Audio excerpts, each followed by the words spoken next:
نحمد و نصلی علی رسولہ الکریم اما بعد فاعوذ باللہ من الشیطان الرجیم بسم اللہ الرحمن الرحیم اللہم صلی علی سیدنا و مولانا محمد و علی آلہ وسلم۔ حدیث رسول صلی اللہ علیہ وآلہ وسلم چینل پہ آپ سب کو خوش آمدید۔ آج انشاءاللہ تھوڑی سی گفتگو ہوگی حدیث کی روشنی میں قرض دینے کے اجر و ثواب کے بارے میں، کہ قرض دینا کسی کو کتنا ثواب کا کام ہے۔ قرض کے بارے میں ماشاءاللہ پہلے بھی کافی بیانات ہو چکے ہیں، تو آج یہ حدیث نظروں سے گزری تھی تو اس لیے یہ دوبارہ بیان ہو رہا ہے۔ تو جو حدیث ہے وہ ابن ماجہ میں موجود ہے حدیث، اور 2431 اس کا نمبر ہے، 2431، اور حضرت انس رضی اللہ تعالی عنہ اس کے راوی ہیں کہ سرکار دو عالم صلی اللہ علیہ وآلہ وسلم نے ارشاد فرمایا کہ معراج کی رات میں نے جنت کے دروازے پہ لکھا ہوا دیکھا کہ صدقہ کرنے کا اجر و ثواب 10 گنا ہے اور کسی کو قرضہ دینے کا 18 گنا۔ تو میں نے جبرائیل علیہ السلام سے پوچھا کہ قرضہ دینے کا اجر و ثواب کیوں زیادہ ہے اور صدقہ دینے کا کیوں کم ہے؟ تو انہوں نے فرمایا کہ جو سائل ہوتا ہے، سوال کرنے والا، وہ کبھی اس وقت بھی سوال کر لیتا ہے جب اس کے پاس کھانے کے لیے ہوتا ہے، تو قرضہ لینے والا صرف اسی وقت سوال کرتا ہے جب اس کو شدید ضرورت ہوتی ہے، قرضے کی شدید ضرورت ہوتی ہے، اس لیے قرضہ دینے کا جو ثواب ہے وہ زیادہ ہے۔ یعنی کہ آج کل اللہ تعالیٰ معاف کرے، اللہ تعالیٰ معاف کرے، کوئی چغلی یا غیبت نہیں کر رہا میں، جو ماحول ہے، جو بھکاری مانگنے والے آتے ہیں ان میں کئی تو بہت بہت امیر ہوتے ہیں۔ یہ اکثر اخبارات میں اور میڈیا پہ یہ چیزیں چلتی ہیں کہ وہ کوٹھیوں اور کاروں کے مالک ہوتے ہیں، یعنی ان کے پاس اتنا مال و اسباب ہوتا ہے لیکن پھر بھی وہ بھیک مانگتے ہیں۔ اور ویسے بھی بہت سارے لوگ ایسے ہوتے ہیں جن کے پاس اللہ کا دیا سب کچھ ہوتا ہے، ورنہ اگر نہیں ہوتا تو کم از کم ان کے کھانے پینے کا سامان، ان کے پاس ضروریات زندگی ہوتی ہے، لیکن پھر بھی وہ ہاتھ پھیلاتے ہیں۔ میں یہ نہیں کہتا ان کو نہیں دینا چاہیے، اللہ کی راہ میں جتنا بھی صدقہ خیرات ہو کرنا چاہیے، لیکن کوشش کریں کہ حقدار کو دیا جائے۔ تو اس لیے جبرائیل علیہ السلام نے فرمایا کہ سائل جو ہوتا ہے کبھی کبھی اس وقت بھی مانگ لیتا ہے جب اس کے پاس کھانے کے لیے ہو، لیکن قرض دار جو ہوتا ہے وہ صرف اسی وقت قرضہ مانگتا ہے جب اس کو شدید ضرورت ہو۔ اس لیے قرضہ دینے کا جو اجر و ثواب ہے وہ بہت زیادہ ہے۔ اگر اللہ تعالیٰ نے آپ کو مال دیا ہے اور کوئی ضرورت مند آ جاتا ہے آپ سے قرض لینے کے لیے، تو اس کا کوشش کریں کہ اس کی مدد ضرور کریں۔ پتہ نہیں وہ بیچارہ کتنا مجبور ہو کے آیا ہے، کوئی بھی بندہ شوق سے کسی کی قرضہ نہیں مانگتا۔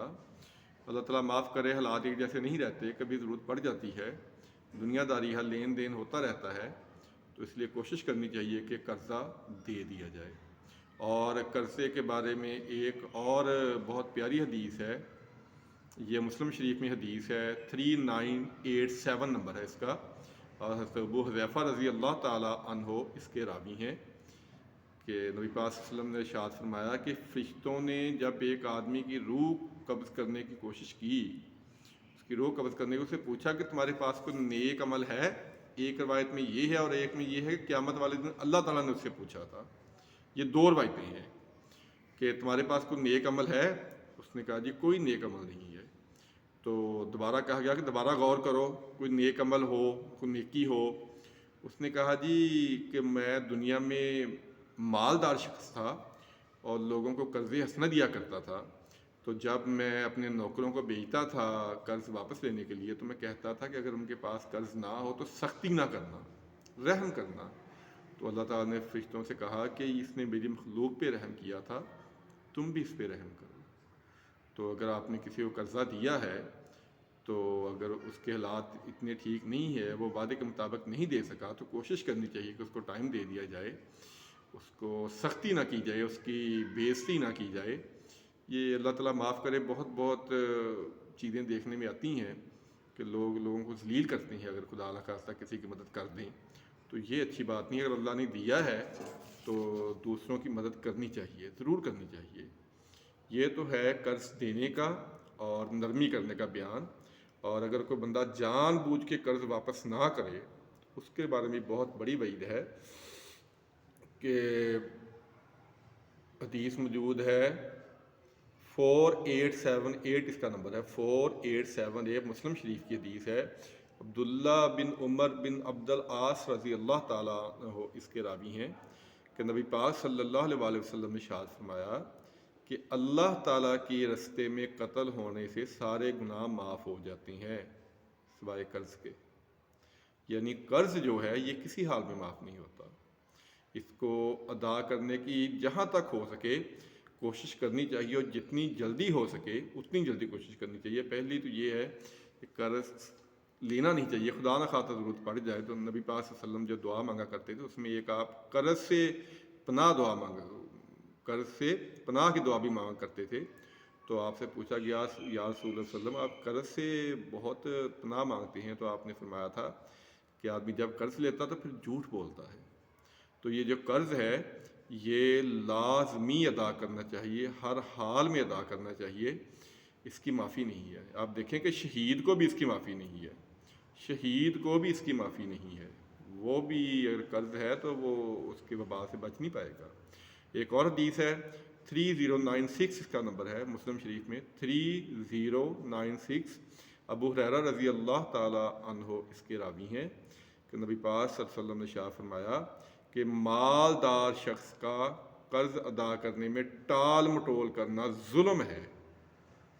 یعنی اگر اس کے پاس پیسے ہیں تو اس کو قرض ضرور ادا کرنا چاہیے، اگر نہیں کرے گا تو یہ ظلم کے زمرے میں شامل ہوگا۔ اور ایک اور حدیث یاد آ گئی، باب الجنائز میں یہ حدیث موجود ہے، تقریباً سیاستہ کی ہر کتاب میں یہ موجود ہے، پہلے بھی بیان ہو چکی ہے کہ نبی پاک صلی اللہ علیہ وسلم کے پاس ایک جنازہ لایا گیا، تو آپ نے پوچھا کہ اس کے ذمے کو قرض تو نہیں ہے؟ بتایا گیا جی کوئی قرض نہیں ہے، تو آپ نے اس کی نماز جنازہ پڑھا دی۔ پھر ایک جنازہ لایا گیا تو آپ نے پوچھا کہ اس کے ذمے کو قرض ہے؟ تو صحابہ نے کہا جی یا رسول اللہ علیہ وسلم ہے۔ تو پھر آپ نے کہا کہ اپنے بھائی کی نماز جنازہ تم خود پڑھ لو۔ یعنی قرض جو ادا کر کے مر گیا آپ نے اس کی نماز جنازہ بھی نہیں پڑھائی۔ تو پھر ایک صحابی نے کہا یا رسول اللہ علیہ وسلم اس کے قرض کا ذمہ میں لیتا ہوں، تو پھر آپ نے اس کی نماز جنازہ پڑھائی تھی۔ تو یہ قرض دینا بہت اجر و ثواب کا کام ہے، بہت اجر و ثواب کا کام ہے۔ کوئی ضرورت مند آپ کے پاس آتا ہے تو اس کی مدد کریں، اور پھر سختی بھی نہ کریں۔ لیکن اگر آپ نے کسی سے قرض لیا ہے اور آپ کے پاس پیسے ہیں اور آپ وہ ادا نہیں کر رہے تو یہ بھی بہت گناہ کا کام ہے۔ خدا نہ خاصہ زندگی کا کوئی پتہ نہیں، اگر قرض ادا کیے بغیر مر گئے تو یہ قرض تو اللہ تعالیٰ بھی معاف نہیں کرے گا، اس کا حساب بہت سخت ہوگا۔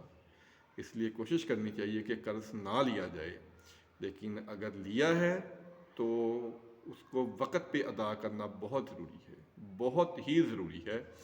اللہ تعالیٰ سے دعا ہے اللہ تعالیٰ ہمیں سمجھنے کی اور عمل کرنے کی توفیق عطا فرمائے۔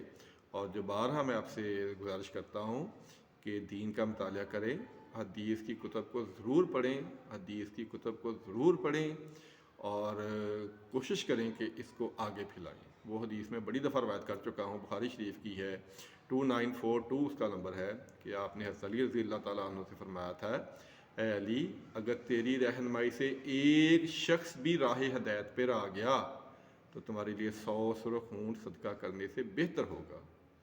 اس لیے علم دین خود سیکھیں، کیونکہ ہمیں اس کی ضرورت ہے، ہمیں زندگی گزارنے کے لیے اس کی ضرورت ہے۔ ہم دنیا کا ہر کام سیکھتے ہیں، فضول چیزیں بھی سیکھتے ہیں، بہت ٹائم ضائع کرتے ہیں، لیکن حدیث کی کتب کا مطالعہ نہیں کرتے، قرآن پاک کو ترجمے سے نہیں پڑھتے۔ اللہ تعالیٰ سے دعا ہے اللہ تعالیٰ ہمیں علم دین سیکھنے کی اور آگے پہنچانے کی توفیق عطا فرمائے، آمین ثم آمین۔ السلام علیکم ورحمۃ اللہ وبرکاتہ۔